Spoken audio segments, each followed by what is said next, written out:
మీ husband చనిపోయిన తర్వాత మీరు చూడటానికి ప్రయత్నిస్తుంటారు కదా, అసలు ఆ సీన్ ఒకటి దెబ్బలు న్యాచురల్గా అనిపించింది. చాలా దెబ్బలు తగిలి, న్యాచురల్ కాదు, దెబ్బలు న్యాచురల్ గానే దెబ్బలు కూడా తగిలినాయి గట్టిగా లోపల కనపడని దెబ్బలు. మ్మ్. సార్ అసలు కాంప్రమైజ్ అవ్వడగా, సుకుమార్ సార్ ఇలా ఉంటాడు కెమెరా ముందు, అసలు రావాలా రావాలా అవుట్పుట్ అవుట్పుట్ అనుకుంటారు. మ్మ్. అంతే.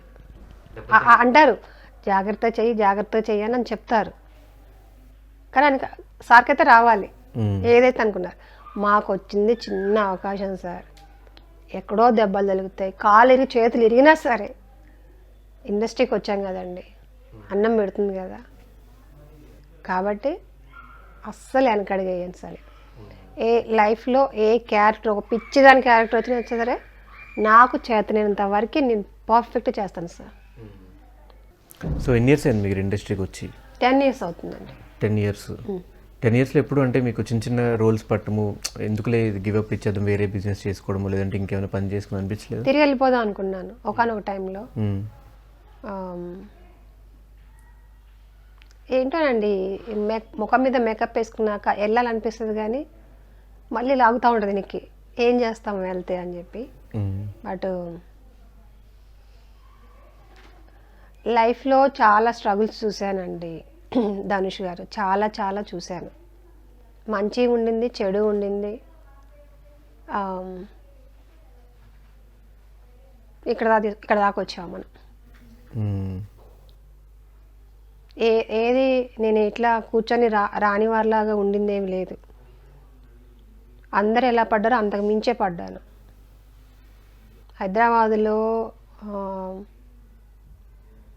తెలుసు కదా ఎలా ఉంటారు ఏంటి, పిల్లలు, చదువులు, షూటింగ్లు, టైంకి వెళ్ళడము, టైంకి రావడము, ఈ కష్టాన్ని ఎవరు చూడట్లేదండి.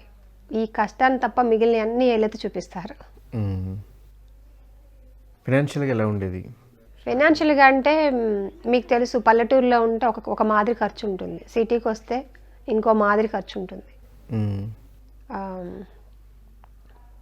నేను బ్యూటిషియన్ కాబట్టి నేను బ్యూటిషియన్ వర్క్ కూడా చేశాను.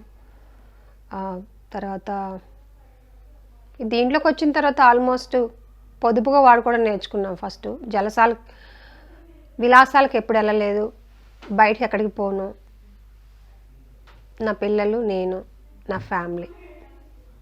మాది బాగా హైఫై ఫ్యామిలీ కాదు, ఇలా వెళ్ళొచ్చు అలా వెళ్ళొచ్చు, ఇంత జోవియల్గా ఉండొచ్చు, ఇలా ఏం లేదు.